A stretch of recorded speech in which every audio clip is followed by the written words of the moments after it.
Olá, boa noite. Boa noite. Carmen Lúcia encerra a discussão sobre possível espionagem contra Edson Fachin. Para a presidente do Supremo, não há o que questionar após o desmentido de Temer. Rede Sustentabilidade pede ao Supremo que anule a absolvição da chapa Dilma Temer no TSE. O partido quer que o novo julgamento leve em conta provas obtidas com a Odebrecht. Doleiro Lúcio Funaro contrata advogado especialista em delação premiada. Preso há quase um ano, o operador do PMDB é uma das peças-chave da Lava Jato. Justiça suspende direitos políticos do deputado Paulo Pereira da Silva. Ele é acusado de fraudar contratos com o governo quando presidia a Força Sindical. Ministério Público denuncia ex-presidente e ex-diretores da CPTM. Superfaturamento em manutenção de trens teria chegado a quase R$500 milhão. Nova Cracolândia continua na praça, mas barracas estão proibidas. Autoridades já falam em permitir que viciados usem drogas de forma controlada durante o tratamento. O Jornal da Gazeta está no ar.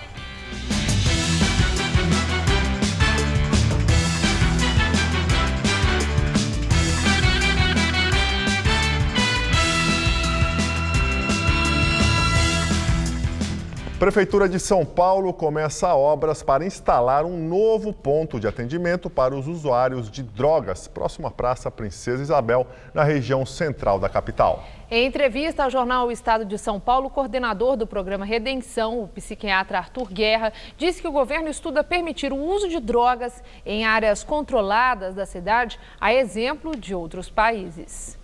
Não demorou nenhum dia para a Praça Princesa Isabel voltar a receber um grande fluxo de usuários de droga. Apesar da forte presença policial, o uso do crack é intenso. Ontem, a Prefeitura de São Paulo e o governo do estado fizeram mais uma operação na região. A PM fez um cerco à praça. Barracas foram incendiadas. O local foi isolado para a limpeza e muito lixo foi removido.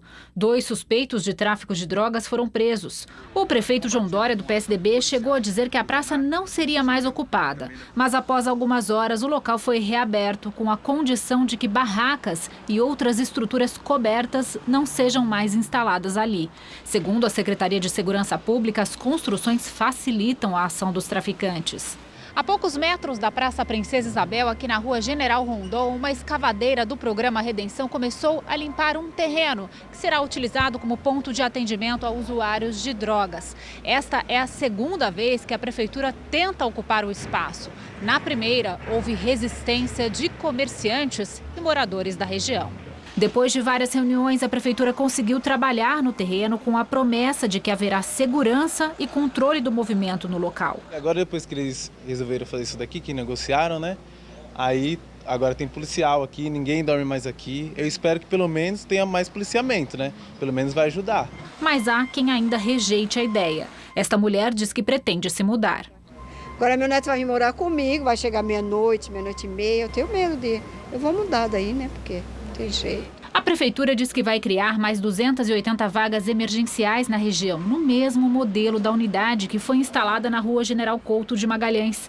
Hoje, o movimento no meio do dia era bem tranquilo no local. Segundo o último balanço, desde a instalação dos contêineres na semana passada, foram realizados 2.253 atendimentos na unidade, onde é possível tomar banho, comer e dormir. O uso de drogas é proibido. O coordenador do programa Redenção, o psiquiatra Arthur Guerra, disse que o governo estuda a possibilidade de, no futuro, haver áreas controladas para o consumo de droga na cidade. O modelo já existe em Nova York, nos Estados Unidos, e em Frankfurt, na Alemanha. Foram transferidos hoje para o Centro de Detenção Provisória de São Bernardo do Campo, no ABC Paulista, os 2 homens presos por torturar e tatuar a frase ladrão e vacilão na testa de um menor. O tatuador Michael Wesley Carvalho Reis, de 27 anos, e o vizinho dele, Ronildo Moreira de Araújo, de 29, foram presos na sexta-feira depois de compartilharem um vídeo no qual mostram um menor de 17 anos sendo tatuado na testa, com a frase "Eu sou ladrão e vacilão". De acordo com o boletim de ocorrência, Michael confirmou à polícia ser o tatuador que aparece nas imagens e Ronildo o responsável pela gravação. A tortura ocorreu em uma pensão onde os dois homens teriam alugado um quarto. Eles foram indiciados pelo crime de tortura e podem pegar de 3 a 8 anos de prisão. Em depoimento, disseram que queriam dar uma punição ao adolescente porque ele tentou furtar a bicicleta de um deficiente físico. Nossa produção não conseguiu contato com o advogado dos presos. Após a repercussão do caso nas redes sociais, uma campanha online foi criada para arrecadar dinheiro para pagar a tatuagem. Em nota, a Prefeitura de São Bernardo do Campo também afirmou que fechou uma parceria com a Faculdade de Medicina do ABC, que vai estudar a melhor forma para remover as frases. Polícia Federal encontra documentos rasgados com informações sobre a reforma da casa de Maristela Temer, filha do presidente Michel Temer, no apartamento do coronel aposentado da PM, João Batista Lima Filho. Os papéis foram apreendidos em maio durante a Operação Patmos da Polícia Federal. O coronel Lima é considerado um amigo próximo de Temer. As informações são do jornal Folha de São Paulo. Segundo a reportagem, os rasgos nos papéis, feitos nos sentidos horizontal e vertical das folhas, aparentemente com uma régua, sugerem que alguém queria destruir a documentação, na interpretação dos investigadores que participaram da operação de busca. A PF também encontrou documentos que apontam que o coronel aposentado controlava ou pagava despesas de Temer. Um dos papéis apreendidos é a nota de um aparelho de telefonia comprado para Temer em 1998. Além desses documentos apreendidos no apartamento do coronel Lima, no Morumbi, um orçamento de reforma da mesma casa com o nome de Maristela Temer, filha do presidente, foi encontrado na sede da Argeplan. A empresa de arquitetura que pertence ao ex-assessor de Temer, o coronel aposentado João Batista Lima Filho, também foi alvo de buscas da Polícia Federal em maio. O coronel Lima é um antigo aliado de Temer. De acordo com o ex-executivo da JF, Ricardo Saldi, Lima teria recebido R$1 milhão de propina. Em nota, a presidente do Supremo Tribunal Federal, ministra Carmen Lúcia, disse que não vai tomar nenhuma providência em relação às notícias de espionagem e escuta contra o ministro Edson Fachin, relator da Lava Jato no Supremo. A posição de Carmen Lúcia mudou após o presidente Michel Temer negar que tenha acionado a Agência Brasileira de Inteligência, a ABIN, contra Fachin. Segundo a presidente da corte, não há o que questionar quanto à palavra de Temer e que, por hora, o assunto está esgotado. E outros 2 ministros do Supremo falaram sobre o julgamento da chapa Dilma Temer no Tribunal Superior Eleitoral. Gilmar Mendes, presidente do TSE, negou que a absolvição foi política e disse que é difícil nadar contra a corrente. De acordo com ele, um resultado diferente lançaria o país num quadro de incógnita. O ministro Luiz Fux, que votou pela condenação da chapa, afirmou que o TSE usou um artifício para excluir delações dos executivos Aldebrecht e dos marqueteiros João Santana e Mônica Moura do julgamento. Fux disse que no seu voto pensou no que era melhor para o país. O PSDB deve decidir hoje se permanece na base de apoio ao governo do presidente Temer. Os tucanos estão reunidos em Brasília. O PSDB é um dos principais partidos da base aliada. O partido está dividido. O governador Geraldo Alckmin e o prefeito João Dória, defensores que o PSDB continuem apoiando Temer, participam da reunião da legenda. Mais cedo, em São Paulo, Alckmin disse que a prioridade deve ser o apoio às reformas e a indicação de ministros é segundo plano. O compromisso do PSDB é com o crescimento da economia e com o emprego. Esse é o nosso compromisso. Retomar a atividade econômica e recuperar emprego. O país está com 14 milhões de desempregados. Uma outra ala, liderada pelos cabeças pretas, uma alusão aos deputados mais jovens da legenda, quer que o partido entregue os cargos imediatamente. Eles passaram a defender o desembarque após denúncias da delação premiada da JBS Friboi envolverem o nome do presidente Michel Temer. Para esta ala, a absolvição da chapa Dilma Temer no TSE, na sexta-feira, não deve afetar a decisão sobre o desembarque. Um fator que pode pesar na discussão é a situação do senador afastado Aécio Neves. O tucano foi denunciado ao Supremo Tribunal Federal com base nas delações da JBS Friboi e é alvo de pedido de cassação do mandato no Conselho de Ética do Senado, presidido pelo senador João Alberto, do PMDB, aliado de Temer. Em troca do apoio, o Planalto agiria para evitar a cassação de Aécio. Outra aposta de Temer seria a sinalização de um apoio do PMDB a um candidato do PSDB na eleição presidencial do ano que vem. Atualmente, o PSDB comanda 4 ministérios no governo Temer. Aloysio Nunes, Relações Exteriores. Bruno Araújo, nas cidades. Antônio Embaçaí, na articulação política. E Luiz Linda Valois, nos direitos humanos. A permanência do PSDB na base de apoio a Temer é fundamental para o presidente. Com a 4ª bancada na Câmara, com 46 deputados federais, o partido pode ajudar na aprovação das reformas e dar o número de votos necessários para barrar a possível denúncia que deve ser apresentada pelo Procurador-Geral da República contra Temer, no inquérito aberto após a delação dos irmãos Batista, sócios da JBS. O Planalto precisa de pelo menos 172 votos para conseguir o arquivamento do caso na Câmara. E agora o comentário de Josias de Souza, direto de Brasília. Ele fala sobre a crise do governo Temer após o julgamento do TSE. A crise brasileira atingiu um novo estágio. Depois do julgamento do Tribunal Superior Eleitoral, que absolveu a chapa Dilma Temer por excesso de provas, não há mais aquela sensação de que o governo e o sistema político estão à beira do abismo. O governo de Michel Temer é a própria vivência do abismo. Brasília atravessa uma conjuntura de impasse institucional, em que a pior hipótese sempre vence. Uma das características da crise é a ausência de espanto. Roubaram até o ponto de exclamação. O governo assegura que o ambiente é de absoluta normalidade e o anormal passa a ser visto com crescente naturalidade. Os ministros sob suspeição, o ex-assessor preso, os apoiadores e opositores apodrecidos, o presidente investigado por corrupção, tudo ganhou ares de hedionda normalidade.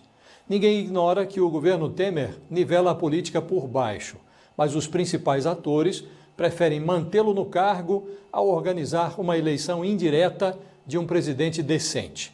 A decência na presidência da República viraria uma opção automática para a reeleição em 2018, e isso não interessa ao sistema apodrecido.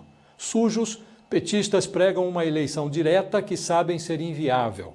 Mal lavados, tucanos e PMDBistas se enrolam na bandeira das reformas enquanto providenciam os 172 votos de que Temer precisa para se livrar de uma ação penal no Supremo Tribunal Federal. Num ambiente assim, quando você ouvir alguém falando em patriotismo do seu lado, segure a carteira. Boa noite. E o partido, em vídeo divulgado há pouco nas redes sociais, aliás, o presidente Michel Temer afirma que nenhum poder impõe sua vontade ao outro. Ele ainda voltou a defender as reformas tributárias e trabalhistas e disse que as denúncias contra o seu governo são artificiais e montadas. Na última semana, assistimos à demonstração da vitalidade da democracia brasileira com um funcionamento pleno e livre do Poder Judiciário. Essa força não surge do acaso. Ela é possível em razão do mandato conferido pela Constituição às instituições públicas. Desde o início de meu governo, tenho insistido que observemos os princípios fundamentais de independência e harmonia impostos pela Constituição Federal. Nas democracias modernas, nenhum poder impõe sua vontade ao outro. O único soberano é o povo, e não um só dos poderes, e muito menos aqueles que eventualmente exerçam o poder.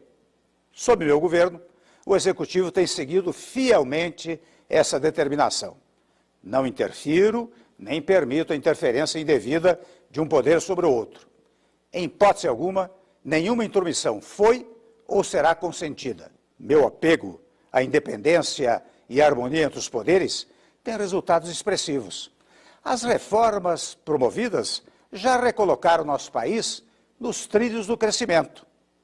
Essas reformas promovem a modernização das relações trabalhistas e corrigem um sistema previdenciário injusto e desigual, combatendo todos os privilégios. Justamente no momento em que saímos da mais grave crise econômica de nossa história, quando havia sinais claros de que as reformas teriam maioria no Congresso Nacional, assacaram contra meu governo um conjunto de denúncias artificiais e montadas. O Estado democrático de direito não admite que as instituições públicas e seus responsáveis cometam ilegalidades sob qualquer justificativa ou motivo. Na democracia, a arbitrariedade tem nome. Chama-se ilegalidade. O caminho que conduz da justiça aos justiceiros é o mesmo caminho trágico que conduz da democracia à ditadura. Não permitirei que o Brasil trilhe esse caminho. E o partido Rede Sustentabilidade pediu ao Supremo Tribunal Federal que anule o julgamento do TSE, que absolveu a chapa Dilma Temer, vencedora nas últimas eleições presidenciais. A legenda também pediu que um novo julgamento seja feito com as informações dos ex-executivos da Odebrecht. A ação do partido tem como base o fato de que, em 2014, o STF decidiu por unanimidade validar um artigo da Lei das Inelegibilidades, que permite ao juiz considerar fatos públicos e notórios, mesmo que não tenham sido alegados pelas partes na ação inicial. E ainda no Jornal da Gazeta, Maria Lídia Flandre entrevista o professor de Direito Eleitoral da Fundação Getúlio Vargas, Diogo Reis, sobre o julgamento da chapa Dilma Temer no TSE. Clichê para alguns, tradição para outros. As flores ainda são os principais presentes para datas como hoje, o Dia dos Namorados. E mesmo em tempos de economia, quem compra e quem vende apela para a criatividade. Suaves, intensas, exóticas. Quem dá flores oferece junto um arranjo de significados. Elas são vivas, né? São eternas, né? Então, eu acho muito bonito, sim. O Dia dos Namorados é um dos mais importantes nesse mercado. Concentra quase 5% das vendas do ano inteiro e só perde para o Dia das Mães. Difícil quem não goste desse presente. Acho que flor é eterna, né? É uma delicadeza, mostra um carinho especial. Pesquisa do sindicato do setor mostra que as preferidas ainda são as rosas vermelhas, que representam cerca de 60% da procura, seguidas pela elegância das orquídeas, que são também as mais caras. Nesta floricultura no centro de São Paulo, o preço varia de R$ 80 até R$ 500 o vaso. 10% dos comerciantes consultados acreditam no mesmo faturamento do ano passado. O restante se divide em lados opostos. O dos que acham que as vendas vão crescer e o dos que estão pessimistas por causa do momento econômico delicado. É também essa a expectativa geral com relação ao preço médio do arranjo, em torno de R$ 80, 15% menos que no Dia dos Namorados do ano passado. Marcos está no grupo dos otimistas. Reservou 2.400 botões para a data, cerca de 8% mais que no ano passado. Diz que consegue driblar os tempos difíceis com criatividade. A gente pode fazer buquê com meia dúzia, com 8 rosas, e a gente pode aumentar com lírio, com austromélia, com outras flores, para dar uma incrementada e ficar um buquê muito bonito. E alguns cuidados podem fazer o presente durar mais. Do corte, a rosa pode chegar a durar 21 dias hoje em dia. Tem que trocar água todo dia, entendeu? Tem que ter dedicação, cortar sempre o caule dela, sempre na diagonal. E na data romântica, a maior parte da clientela ainda é de homens. As namoradas oferecem flores só em 4% dos casos. Receber flor pra gente é um pouco mais estranho, não é muito comum. Mas, sim, deixa o ambiente mais bonito, assim, mais agradável. Eu prefiro um chocolate, alguma outra coisa. E a semana começou com frio em todo o estado de São Paulo. À tarde, as temperaturas subiram no interior, mas aqui na capital não fez mais que 23 graus. Pois é, e será que as temperaturas vão continuar amenas ao longo da semana? Vamos ver os detalhes na previsão para o Brasil e o estado de São Paulo com Mariana Armentano.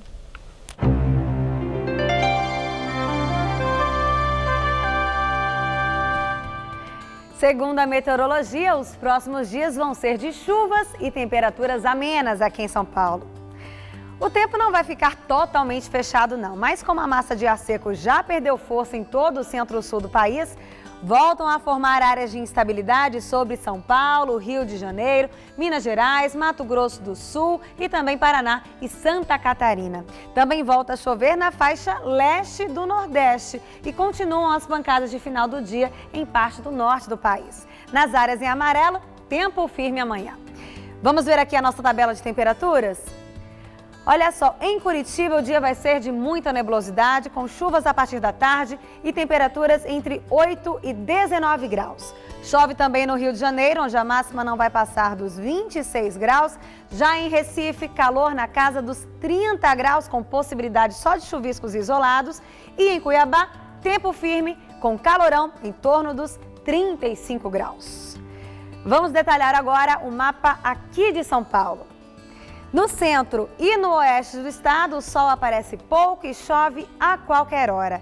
Já na faixa leste, o que inclui o litoral e a Grande São Paulo, as pancadas de chuva vão acontecer mais entre a tarde e a noite. E ainda vai fazer friozinho em Marília, com mínima de 14 e máxima de 21 graus. Já em Votuporanga faz até 28 graus à tarde. No litoral, teremos máxima em torno dos 23 graus em Santos e também em Caraguatatuba. Para a capital, a previsão é de muita nebulosidade, breves aberturas de sol e chuvas entre a tarde e a noite. Nessa próxima madrugada, mínima de 13 graus e máxima à tarde de 22. Na quarta-feira, chove a qualquer hora e as temperaturas ficam entre 15 e 22 graus. Na quinta-feira, o tempo abre, mas a máxima não deve passar dos 23 graus por aqui.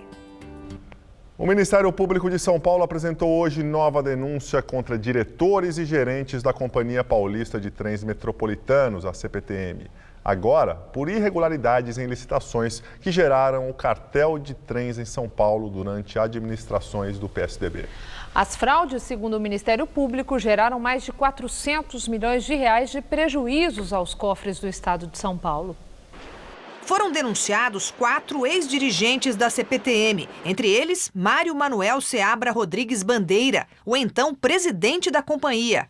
O Ministério Público Estadual aponta Mário Bandeira como o coordenador do esquema que fraudou licitações de 2011 a 2013 para a reforma e manutenção de quase 200 trens da CPTM. Houve, então, a formação de cartel coordenada pela própria CPTM na distribuição dos vencedores com superfaturamentos. Como é que funcionaram esses superfaturamentos segundo os documentos que estão juntados nos autos e que estão constando na denúncia?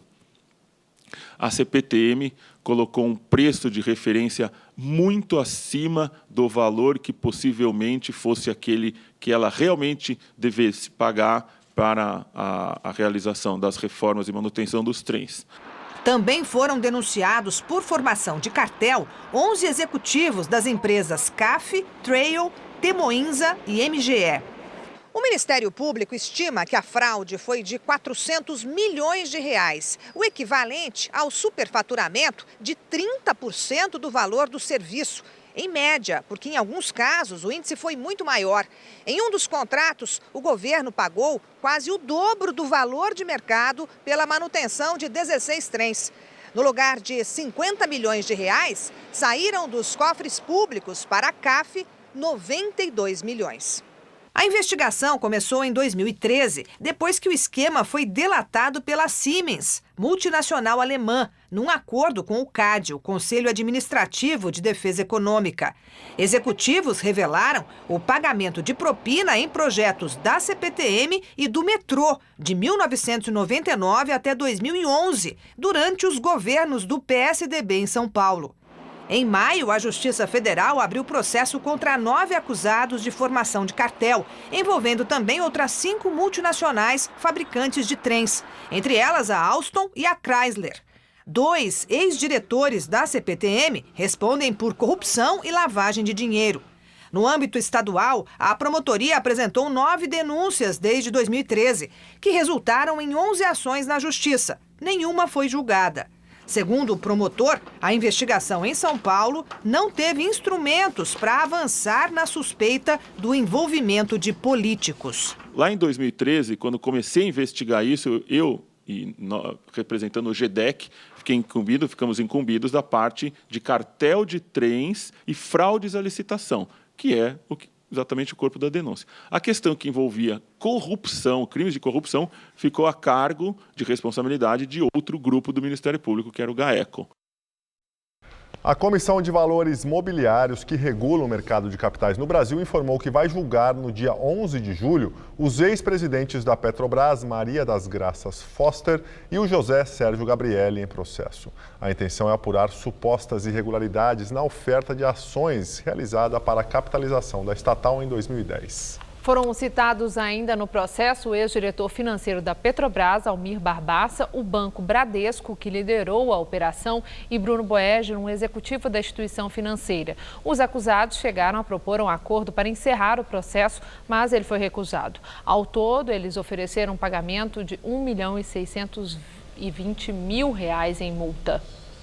Paulinho da Força, do Partido Solidariedade, perdeu os direitos políticos por no mínimo 5 anos. O deputado federal foi condenado por improbidade na utilização de recursos do Fundo de Amparo ao Trabalhador. A ação não é imediata, pois ainda cabe recurso. A decisão é da desembargadora do Tribunal Regional da Terceira Região, Consuelo Yoshida. Segundo o Ministério Público Federal, Paulinho, que é filiado ao Solidariedade e também é presidente da Força Sindical, contratou a Fundação João Donini sem licitação, com recursos do Fundo de Amparo ao Trabalhador, o FAT, para ministrar cursos profissionalizantes para desempregados e pessoas de baixa renda. O caso teria ocorrido entre 1999 e 2000. Em apenas um dos contratos, a Força Sindical teria pago R$ 215 mil à fundação. Na decisão, o tribunal afirma que a fundação não possuía nem de longe finalidade educacional específica e adequada aos propósitos do convênio firmado entre o Ministério do Trabalho e a Força Sindical. Além da perda dos direitos políticos, Paulinho terá de pagar multa calculada com base no valor contratado com dispensa de licitação. O deputado ainda pode recorrer da decisão. Na Lava Jato, Paulinho da Força é alvo de 2 inquéritos no Supremo Tribunal Federal devido às delações da Odebrecht. Delatores da empreiteira afirmaram que a campanha de 2014 do deputado recebeu R$ 1 milhão em 2 parcelas em pagamentos não contabilizados em troca de vantagens indevidas. O outro inquérito trata da disputa eleitoral em 2010. Segundo um delator da Odebrecht, a empresa repassou naquele ano R$ 200 mil em espécie, sem qualquer registro oficial. Paulinho nega qualquer irregularidade e diz que todas as doações foram feitas dentro da lei.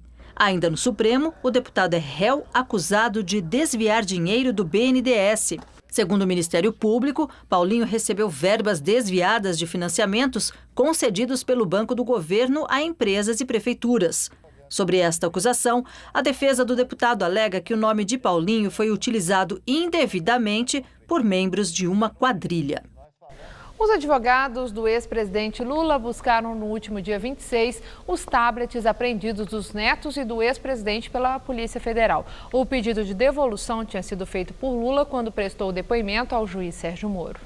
Depois do interrogatório, o juiz determinou que a Polícia Federal informasse se identificou os aparelhos pertencentes aos netos de Lula e, em caso positivo, promover sua devolução. A entrega foi realizada 7 dias depois do depoimento de Lula ao juiz Moro. Emílio Odebrecht, ex-presidente executivo e atual presidente do Conselho de Administração da empreiteira, prestou o depoimento hoje ao juiz Sérgio Moro por videoconferência a pedido da defesa do ex-presidente Lula. O empresário é testemunha de acusação em um dos processos a que Lula responde por corrupção e lavagem de dinheiro na Operação Lava Jato. Lula é acusado de receber 12 milhões de reais em propinas da Odebrecht por meio da compra de um terreno para a sede do Instituto Lula, em São Paulo, e de um apartamento no edifício onde mora o petista, em São Bernardo do Campo. O empreiteiro falou novamente à Justiça Federal do Paraná por determinação do Tribunal Regional Federal da 4ª Região. O depoimento durou pouco mais de 6 minutos. Apenas a defesa do ex-presidente fez perguntas. Emílio disse que não se envolveu nos 8 contratos firmados entre a construtora e a Petrobras, que são citados na ação penal. O que o senhor sabe sobre esses contratos? O senhor atuou na celebração desses contratos? Não, senhor. Não conheço. Certo.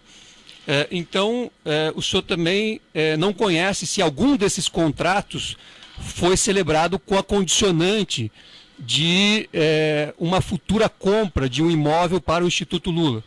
Também não. O advogado perguntou ao empresário se era comum que ele debatesse assuntos relacionados a óleo e gás com presidentes da República. Que eu saiba, desde a minha entrada na organização, praticamente todos. E agora vamos ao comentário de política com Bob Fernandes. O ministro Gilmar Mendes critica o engajamento e pressões de parte dos grupos de mídia. Refere-se à pancadaria em seu lombo depois do TSE e ele decidirem que Temer fica. Em entrevista à Mônica Bergamo da Folha, Gilmar disse: grupos de mídia e setores da política quiseram usar o TSE para caçar o mandato de Temer. Em 2014, nas dramáticas 48 horas que antecederam a reeleição de Dilma, foi intensa a interlocução do mesmo Gilmar com os tais grupos de mídia. Então, era Gilmar que impressionava. A revista Veja havia publicado reportagem com Dilma e Lula sobre a Petrobras e com o título Eles Sabiam de Tudo.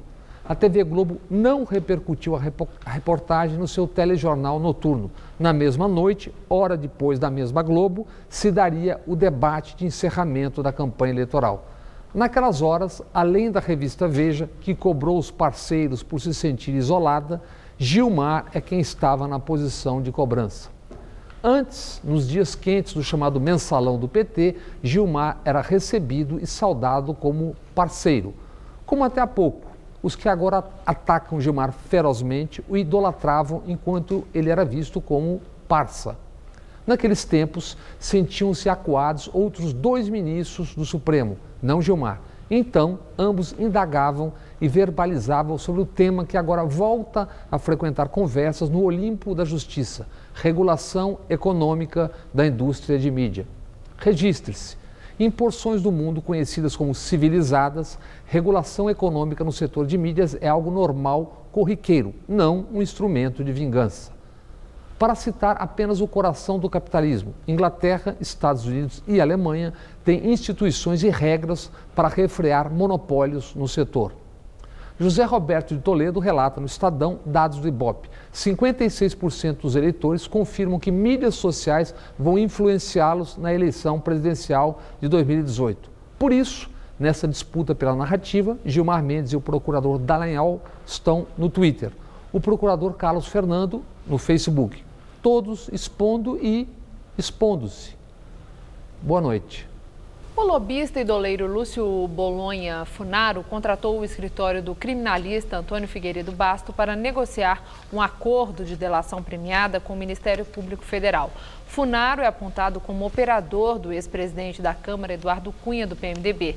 Ele promete falar sobre as propinas para os caciques do PMDB e os benefícios obtidos por diversas empresas.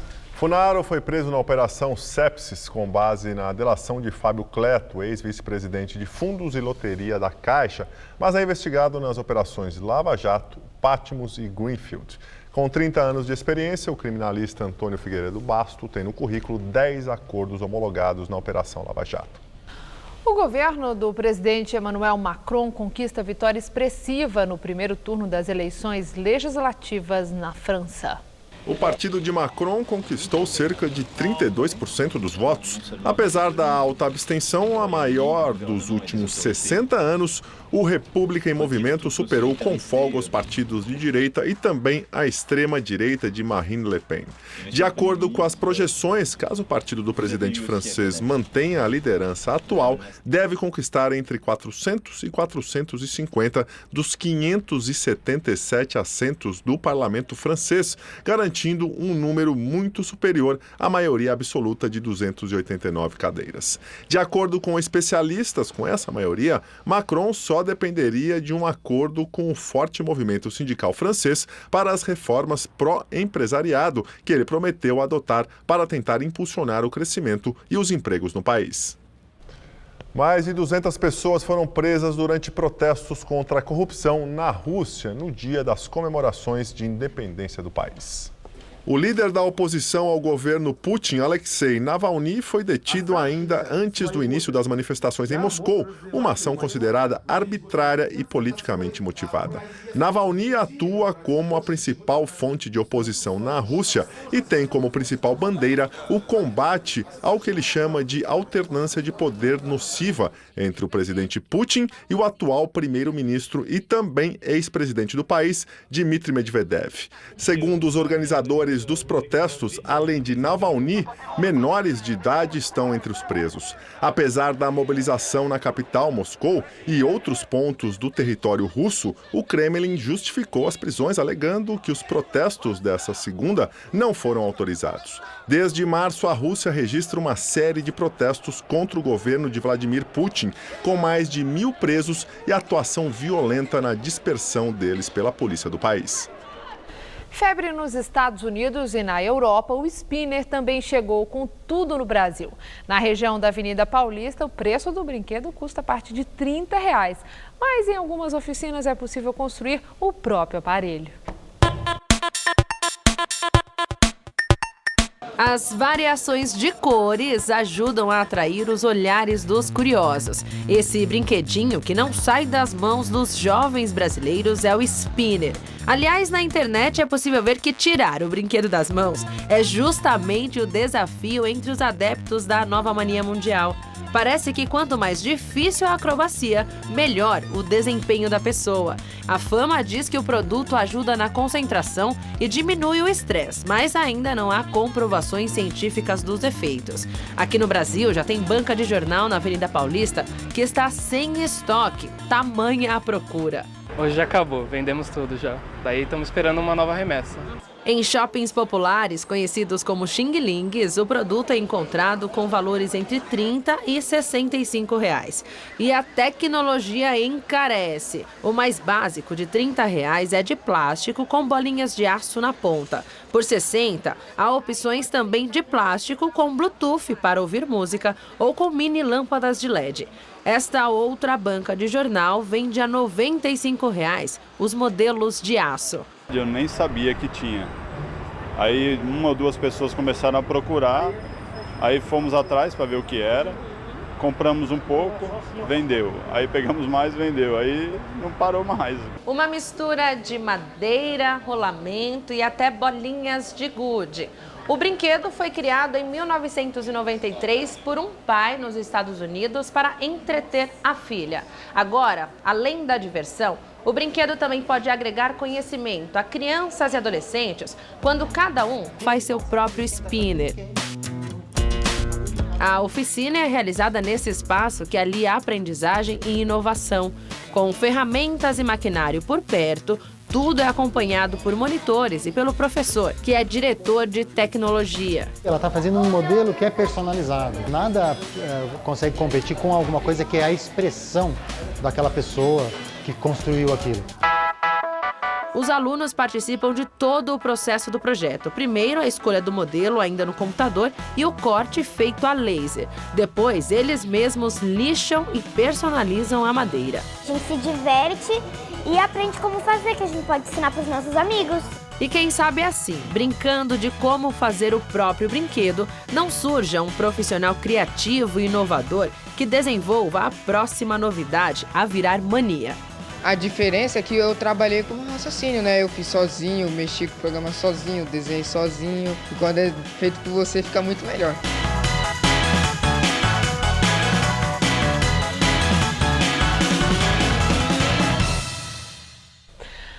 Analistas do mercado financeiro, ouvidos pelo Banco Central, reduziram a previsão de crescimento da economia para 2017 de 0,5% para 0,41%. Eles também diminuíram a previsão de inflação de 3,90% para 3,71%. E agora vamos ao comentário de economia com Denise Campos de Toledo. Na média, as projeções das consultorias e analistas de mercado pioraram em relação ao desempenho da economia como um todo. Agora estão prevendo uma expansão de apenas 0,41%. Mas o fato é que a crise política provocou uma dispersão muito grande das projeções. De um lado, estão os que veem condições de a economia seguir em recuperação por toda a reorganização que vinha ocorrendo, principalmente a queda da inflação e dos juros. Além disso, contam com a capacidade de articulação política do presidente para se manter no cargo e também para levar adiante as reformas. Para isso, contaria até com o apoio de boa parte do Congresso, também envolvida em denúncias e delações, que tem consciência da necessidade de estabelecer uma agenda mais positiva, que reforce o crescimento, até para reduzir o grau de insatisfação da sociedade. Por outro lado, tem os que veem ameaças maiores relacionadas ao cenário político, que pode comprometer ainda as reformas, a ponto de mexer negativamente com as expectativas, com a credibilidade, que também afetam a atividade. Mas o fato é que a economia tem apresentado dados melhores, como essa queda da inflação, com a projeção deste ano em apenas 3,71%, o que pode levar o Banco Central a manter o ritmo de corte dos juros, mesmo num quadro de mais incertezas. Se não cortar, na prática pode até haver aumento dos juros em termos reais, o que pesaria mais na atividade, no potencial de reação. Se a taxa básica fechar este ano em 8,5%, como prevê o mercado, a margem real de juros vai ficar acima de 4%. É mais do que na época de inflação e juros elevados. Já a inflação e os juros em queda ajudam na recuperação do poder de compra, que por sua vez ajudaria a impulsionar o consumo e a atividade. É a visão mais otimista, que conta até com a expansão do PIB este ano acima da média. Só mais uma observação: inflação e juros em queda também ajudam a poupança a ficar mais competitiva. Além de ganhar da inflação, a caderneta já começa a bater em várias aplicações, principalmente daquelas que só rendem mais para quem tem mais para aplicar. A concorrência maior ainda é dos títulos do Tesouro, do governo, que rendem o mesmo para todos. Quanto à economia, por enquanto, a política não afetou de forma mais intensa sequer o mercado financeiro. Eu volto na quinta. Até lá. E agora as notícias do esporte com Gabriel Cruz e Celso Cardoso. Depois do esporte, Maria Lídia Flandre entrevista ao vivo o professor de Direito Eleitoral, Diogo Reis, da Fundação Getúlio Vargas. Fim de semana de clássico paulista no Campeonato Brasileiro e que deixou o Corinthians com vantagem na liderança, né, Celso? Pior para o São Paulo, que segue sem vencer o rival no Itaquerão. Pois é, Gabriel, São Paulo nunca venceu o Corinthians em Itaquera. Daqui foram 7 jogos e essa foi a 5ª vitória corintiana. Aconteceram outros 2 empates. Santos e Palmeiras também venceram na rodada. Mas começamos, claro, com os gols do clássico. O primeiro gol do Corinthians aconteceu nessa jogada do paraguaio Romero, 1-0. O São Paulo empatou na cobrança de falta desviada por Gilberto, que deixou o goleiro Cássio sem chances de defesa. O segundo dos donos da casa aconteceu depois dessa bobeada de Michael, que terminou com a arrancada de Jô e finalização de Gabriel, 2-1. O terceiro veio dessa jogada, onde o árbitro marcou pênalti sobre Jô. A cobrança, Jadson não desperdiçou, 3-1. O São Paulo ainda diminuiu com o Wellington Nem, mas já era tarde. Placar final, Corinthians 3, São Paulo 2. No sábado, o Palmeiras enfrentou o Fluminense e o Meia Guerra abriu o placar para o Palmeiras, 1-0. O empate do time carioca veio nesse passe dentro da área para Henrique Dourado, 1-1. O Palmeiras tomou a frente do placar novamente após ótima jogada de Roger Guedes. Ele tocou para a finalização de Keno. O terceiro do Palmeiras veio com o próprio Roger Guedes, que carregou no meio de 3 e marcou no deslocamento do goleiro. Final, Palmeiras 3, Fluminense 1. Na Arena da Baixada, o Santos conseguiu um excelente resultado contra o Atlético Paranaense. O atacante Kaique foi o nome do jogo, marcando os 2 gols do Peixe ainda no primeiro tempo. O Santos subiu para a 10ª posição. Já o Atlético Paranaense amarga a lanterna do Brasileirão com apenas 2 pontos ganhos.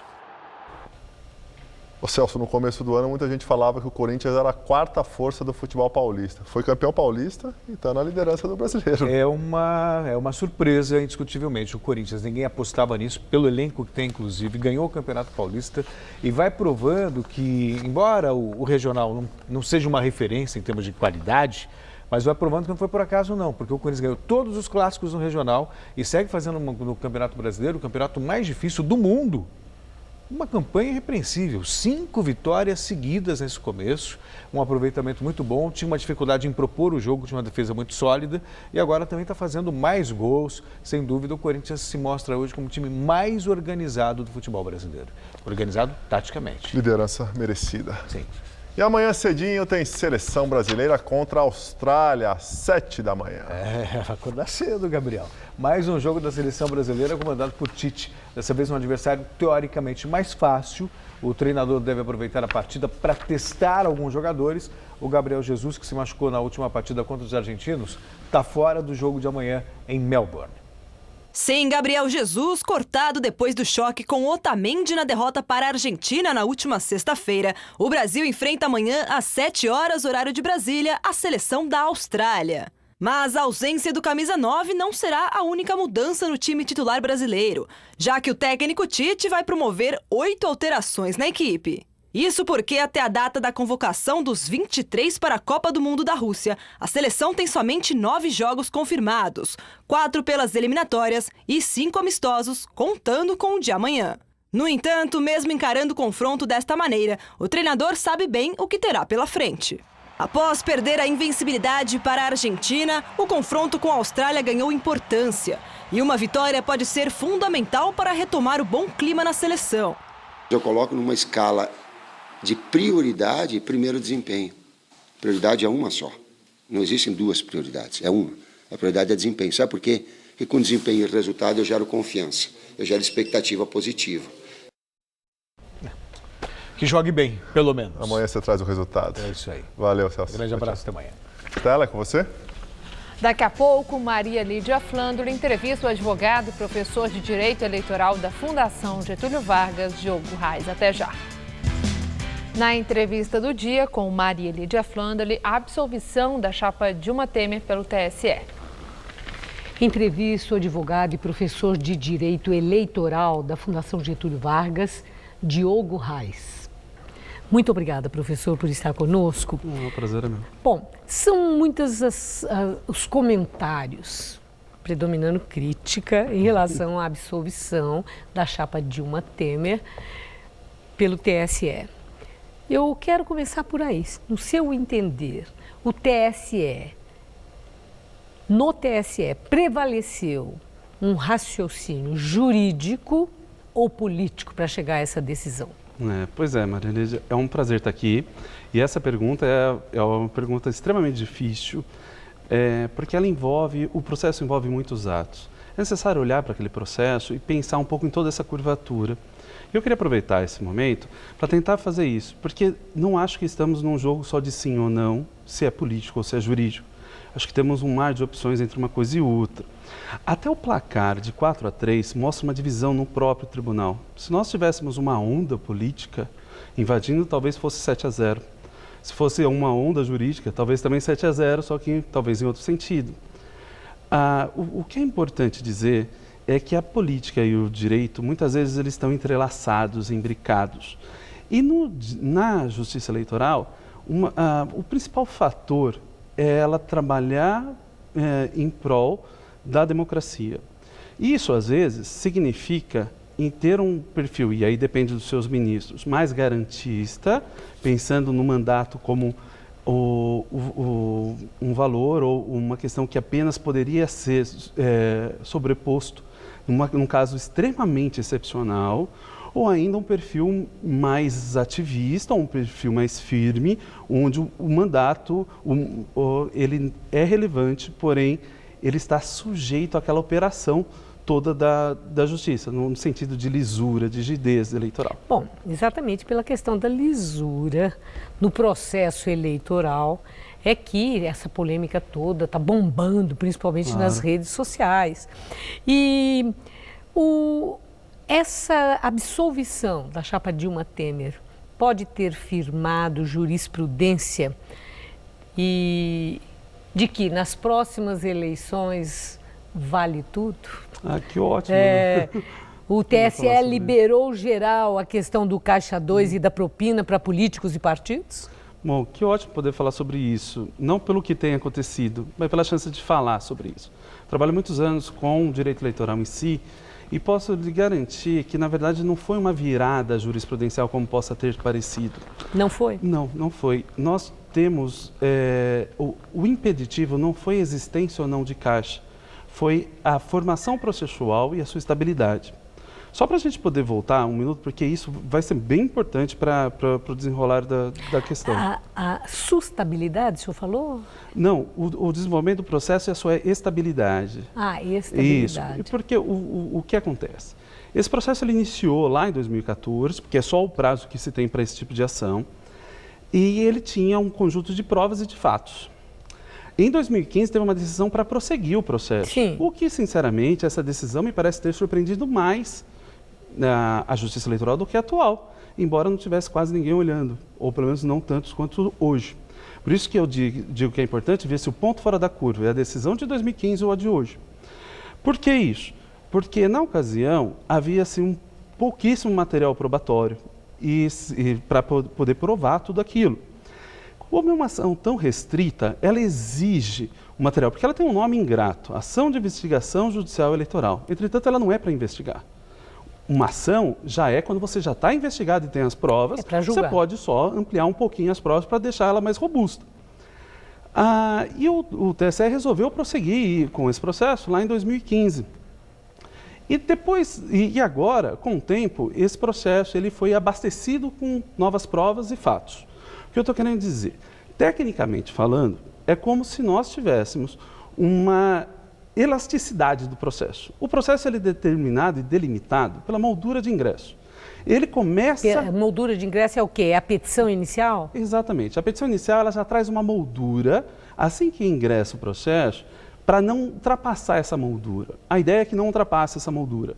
Então, qualquer coisa que estivesse fora dessa moldura não deveria ser aceita, isso por uma regra de direito. Porque, afinal, tem vários atos de defesa. O julgamento é só o último. Tem vários outros atos. Esse processo, por exemplo, teve 208 atos. Né? Então, é um processo enorme. Difícil para a população entender, né? Claro, é muito difícil. Só entende o resultado final, né? Claro. Condenou ou absolveu? Por isso que eu sou tão grato de poder estar falando sobre esse tema contigo aqui e com todo mundo que vem acompanhando. A verdade é que a gente precisa de analisar mais de um processo na Justiça Eleitoral para entendê-la. Justiça Eleitoral é quem faz a eleição, ela que envia as urnas, ela que paga os mesários, ela que faz a normatização, ela tem uma série de funções. Aí agora, com esse julgamento, ela me parece que está tendo uma precipitação de seu julgamento. Me parece, eu não quero questão de culpar alguém, mas que as expectativas não estavam afinadas com o que deveria se esperar. Agora, tem uma outra questão. Eu vi uma entrevista hoje do ministro Gilmar Mendes, em que ele disse que o TSE cumpriu seu papel com independência ao não se mostrar refém da Vox Populi, da pressão popular e também da mídia. O senhor subscreve essa declaração? Foi um grito de independência também do TSE, porque que havia muita pressão pelo resultado final de condenação, considerando as tais das provas, que são de fato muito consistentes e fartas, né? E o TSE mostrou essa indiferença e, por isso mesmo, independência à pressão popular e da mídia? Eu não sei o quanto isso é bom e quanto é possível medir só com esse julgamento. O que eu imagino é que o TSE, contrariando talvez a maioria das expectativas, mostrou não estar preocupado com esses olhares. Nós não tivemos nunca nenhum julgamento com tantos olhos sobre a justiça eleitoral. E foi um ponto jurídico que fez a distinção entre o sim e o não. Sim. Agora, eu não sei se seria possível dizer que venceu, não sei se esse era um dos objetos, mas me parece claramente que contrariou a expectativa, talvez, da maioria. Certo. Bom, nosso tempo terminou. Poderíamos ir longe com essa conversa. Muito obrigada, professor. Eu que agradeço. Obrigada, valeu. Estar aqui. Até logo. Gabriel. O Jornal da Gazeta termina aqui. A edição de hoje pode ser vista no site do Jornal da Gazeta. Mais notícias em nossa edição das 10. Uma excelente noite para você. Eu volto às 10 horas. Até já.